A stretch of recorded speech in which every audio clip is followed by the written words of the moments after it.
Are you looking for alpha in the stock market? I found an easy to implement strategy which promises 30.8% return per annum. This is an immense excess return compared to the market average.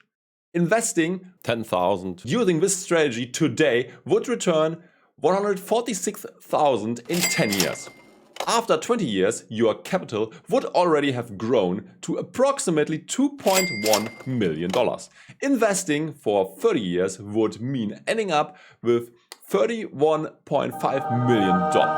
If you compare these figures with the average returns of the S&P 500, the returns mentioned appear astronomically high, as the S&P only returns 30k, 93k and 285k being invested 10, 20 or 30 years. This is the magic of compounding interest. While you end up with only 300k investing in the S&P for 30 years, I am already rounding up generously. The so-called magic formula is supposedly returning 31.5 million. How is this even possible? Are these returns too good to be true? Let's find out. The magic formula is a concept from the book The Little Book That Still Beats the Market from Joel Greenblatt. Good book, by the way. I can recommend reading it. I enjoyed reading it very much, rating it 4 out of 5 stars. He uses an approach close to the strategy of the investment legend Warren Buffett. The general idea is to find good, very profitable companies at a bargain price. To find a company on sale, you need to find a firm that is trading at a lot less than you deem it worth. His strategy is to buy a business that earns more relative to the price you pay rather than less. The traditional way to determine this could be using PE or price-earning ratios. Dividing the price by the earnings gives you an idea if you are buying at a discount or not. If a company would, for example, cost 100,000, its earning is 10k per year, it would be a price-earnings ratio of 10, meaning that you made your money back in 10 years, given the income is stable and does not change over time. So, the lower this figure is, the better the price. He is not using PE ratios though. He has his own figure that is slightly different from the one just mentioned.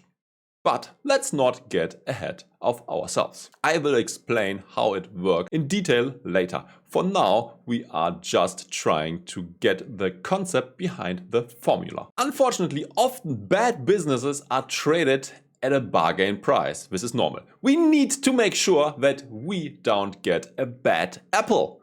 Our goal is to buy a good business at sale, not a bad one. We determine if it's a good or bad business by looking at the return on capital. He makes a fictional example introducing Jason's gum store. Opening and building one of these, including inventory, store displays, costs 400k.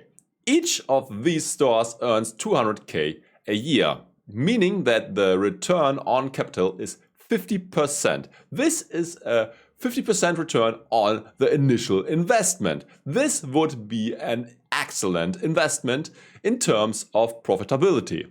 According to Greenblatt, buying good businesses at a bargain price is the secret of making a ton of money. In order to find stocks matching the two criteria mentioned, he invented the magic formula.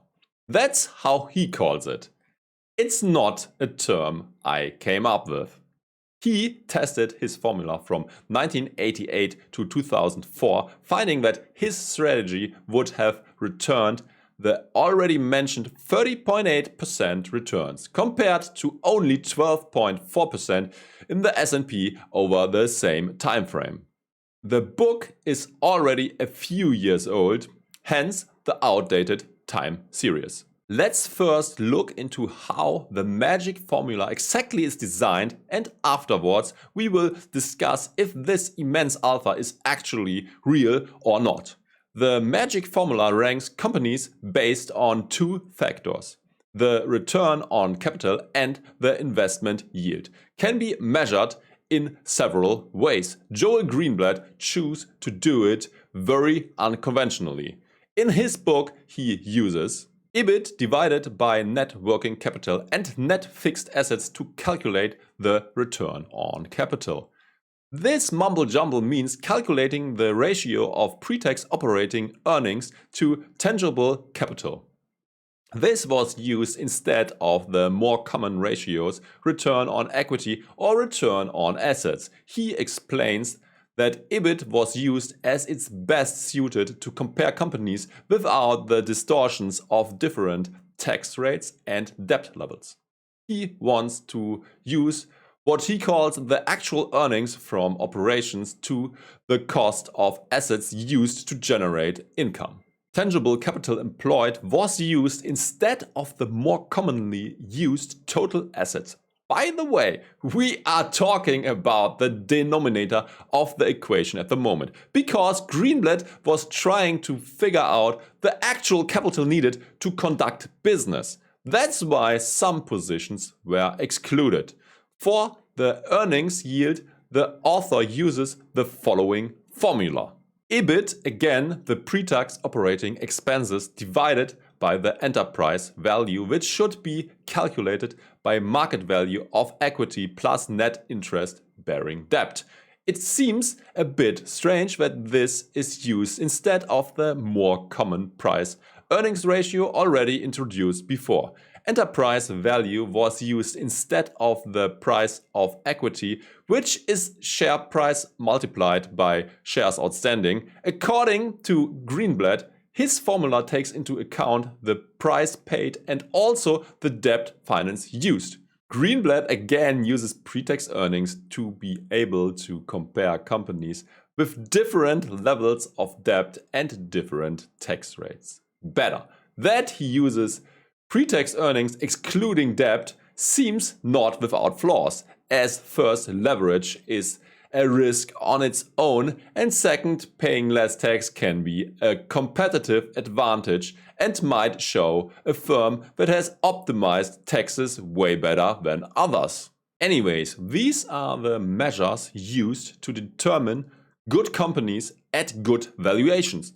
To find the best investments, Greenblatt now applies these calculations to the biggest 3,500 companies on the US stock market, meaning that his findings are only valid for American stocks but not for international ones. Greenblatt had a minimum threshold of 50 million for the market capitalization.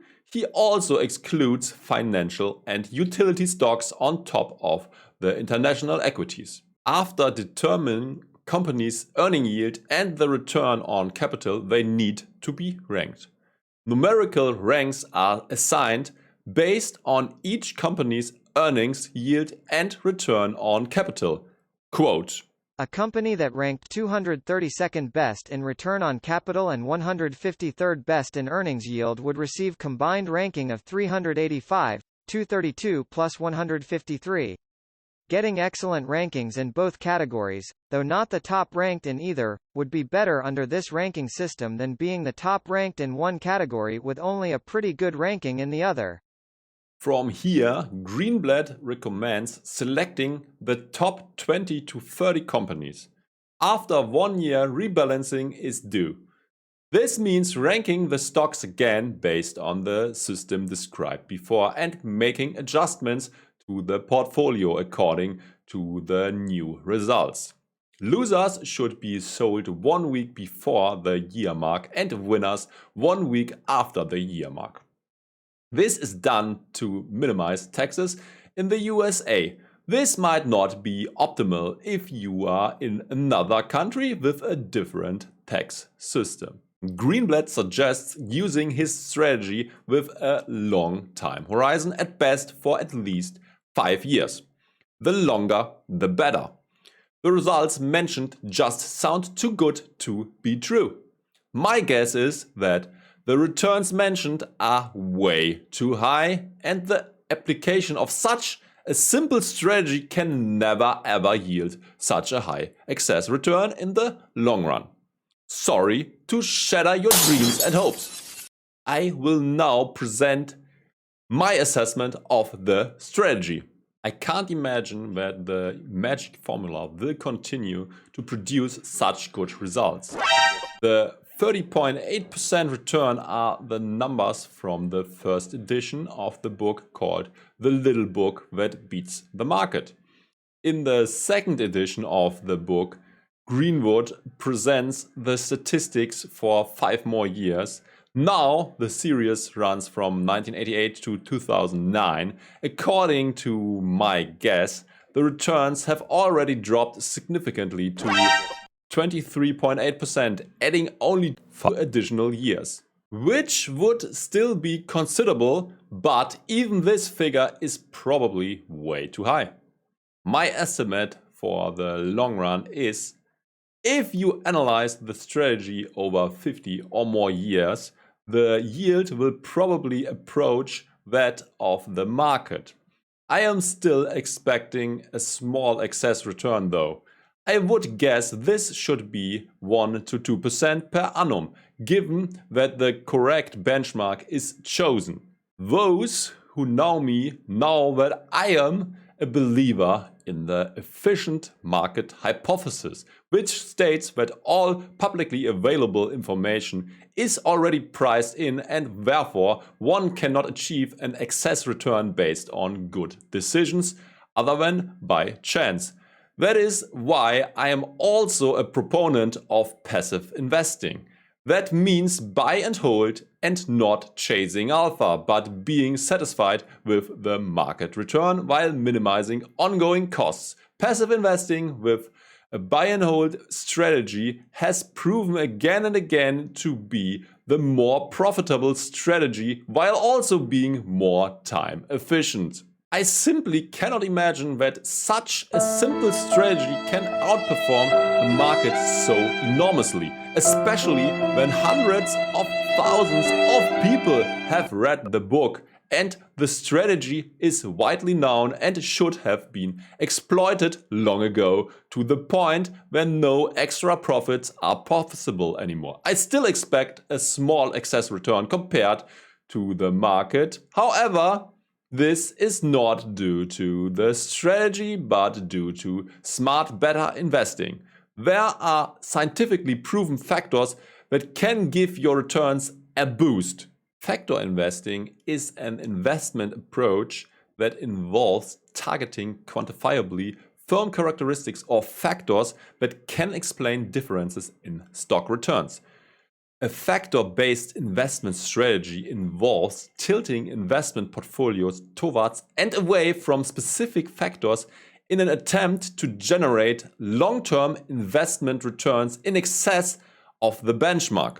The approach is quantitative and based on observable data, such as stock prices and financial information, rather than on opinion or speculation. Factor premiums are well documented in the stock markets. Eugen Farmer and Kenneth French are the scientists who found the factor premiums. Their 5-factor model is able to explain something like 95% of the returns in a diversified portfolio. Outperformance compared to an index is not due to smart decisions, but based on factor premiums. Examples are small stocks tend to outperform large stocks and value stocks beat growth stocks on average. The magic formula is targeting these factors and therefore should be able to generate extra factor premiums compared to the market. The factors that lead to the extra returns are first, the size premium, second, the value premium, third, profitability, fourth, the investment factor, and fifth, quality. These are the factors of the 5-factor model by Farmer and French. Even more factors were identified over time, like for example momentum, volatility, and emerging markets. If you tilt your portfolio in the direction of certain factors, you can't expect a huge outperformance, though. The extra returns should only add up to about 1 to 2% a year. So how was the magic formula able to generate such huge extra returns? First, a part of it is pure good fortune. The period under review was still too small to be able to make any truly meaningful statements. Second, the data also includes relatively small companies with market capitalization of only 50 million, for example. These firms are too small to buy at huge scale. If you still do it, this would move the price a lot. Third, transaction cost and taxes are not factored in, to my knowledge at least. Meaning that the real performance would be way worse, taking into account that the extensive trading with the magic formula will often cause taxable events which reduce the capital basis. 4. Incorrect benchmarks were chosen to artificially let the strategy look better. The S&P 500 is not a good benchmark. Then the magic formula also buys way riskier tiny stocks from companies which are way smaller than the ones in the index. This is comparing apples to pears. Small companies should be compared with small ones and not large ones. Fifth, I assume that the good results could also be due to data mining. They might have backtested many different strategies until one was found that maximizes returns. This scenario becomes even more likely given the fact that very strange ratios were used to determine returns on investment and earning yields. These are not the figures commonly used by other professionals. On top of that, there are two sectors excluded from the companies: utility and finance stocks, which makes the scenario even more likely. It is also not possible that someone independent can verify the raw data, as it is not published. Sixth, diversification is comparably low as you only choose 20 to 30 stocks, meaning that you will have wider swings to the up and downside, making it more easy to achieve extreme results like supposed huge alphas. This is especially true in shorter time frames. I don't think that this strategy is generating excess returns compared to the market other than factor premiums. The magic formula involves a lot of rebalancing. In other words, buying and selling. This comes with additional transaction costs compared to just buying and holding, like a passive investor does. Even more significant is that more taxes are incurred in this system compared to the buy and hold strategy. Taxes can be detrimental using this strategy unless you live in a country without capital gains tax. Even the author admits that almost no one has the ability to successfully pick stocks in the long term. He also notes that even the professionals regularly fail, especially if you include fees. Financial advisors and fund managers underperform for the most part. Greenblatt also recognizes that it is not a good strategy to select a good manager to achieve the outperformance target. Unfortunately, past performance is not indicative of future performance. So good past performance is largely due to luck and not skill. According to these findings, it makes sense to assume that a broadly diversified investment in index funds and ETFs is the most sensible strategy, as this ensures that you can replicate the market return minus very low costs. Thereby, one is better off compared to the alternative of expensive active management that one can either perform oneself or leave to a professional, ending up with less return on average. Inconsistently, this conclusion is not drawn though, but it is claimed that it is nevertheless possible to achieve a significant alpha in the long run. You don't even have to be particularly sophisticated for this. It is supposedly enough just to follow his simple formula. It is very difficult to imagine that you can beat the market sustainably with such a simple system in the long run. It is even easier than previously stated. There is a website where you can easily get the results calculated by the magic formula. So just go to magicformulainvesting.com, start your search, buy the top 30 companies, rebalance from time to time, and you are rich. He can't be serious. First, a well-known success formula is supposed to continue to work even after it has become public knowledge. Lol. Excess returns obviously get skimmed off by market participants. Second, there are thousands of really sophisticated market participants. Often the best of each graduating class are immediately recruited by investment firms and banks. These gigabrains have supercomputers and all the data they need at their disposal. In this market, it should be possible to earn 30% per year with a simple, well-known method. Sorry, this can't be the case. This is a fairy tale. True, this strategy will be able to earn slightly more than the broad market, as it is also using so-called factor premiums. This excess returns will most likely be eaten up by higher transaction costs and additional taxes. The data is also a black box, both on the website and in the book. There is no source to the raw data, and you can't replicate or verify the calculations. Unfortunately, you can only get a maximum of 50 companies displayed, and additionally, you can define the minimum market capitalization. For me, it would have been much more helpful if I could verify the calculations, which is not possible in the current form. I would also have appreciated to see the whole list of companies, at best also with the option to see how the individual business performed in both dimensions, price and return on capital. I can also think of another explanation for the extra returns, namely investing in very small companies. These are naturally not as thoroughly analyzed as large companies, which makes it possible to find real bargains. Unfortunately, the investment volume will be limited and the risk will be still higher.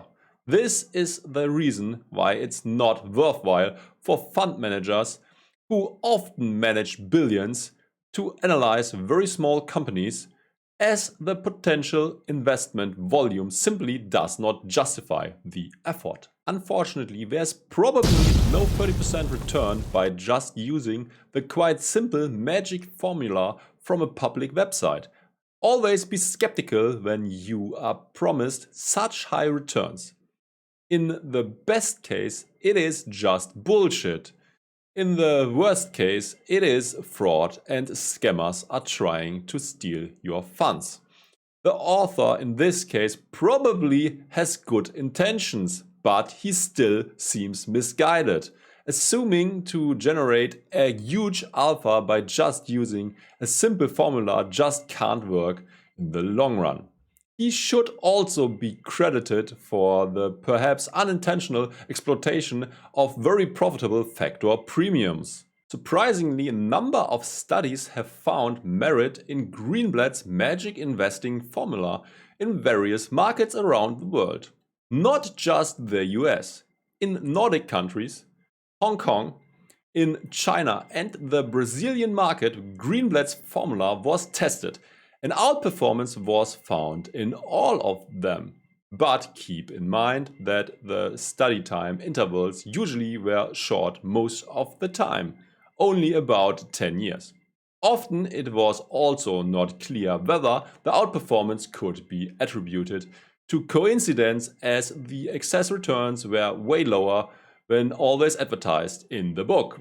In my eyes, the outperformance is most likely due to factor exposure as outlined in the Pharma-French 5-factor model and also due to choosing a soft benchmark. Studies also often don't take transaction costs and taxes into account, making them not transferable to the real world, as where you got to pay taxes, unfortunately. Robert Andrew Martin published a backtest analysis of Greenblatt's magic investing formula for the US for years not analyzed yet. Martin found that the almost 3% outperformance compared to the S&P 500 was surprising, but not as great as the 30% returns Greenblatt's book claimed. By the way, the benchmark is not the correct one in my eyes, as the magic formula invests in way smaller, more risky firms than the ones listed in the benchmark. Given all this additional evidence, it might be worth testing the strategy if and only if you can transact at no or little transaction costs and your country has no capital gains taxes. Will you test this strategy, or do you have other books you want me to review? Let me know in the comments. Please share this content with someone who might also benefit. Don't forget to like and subscribe to keep me motivated. Watch this video next to learn if renting or buying is the more sensible investment decision.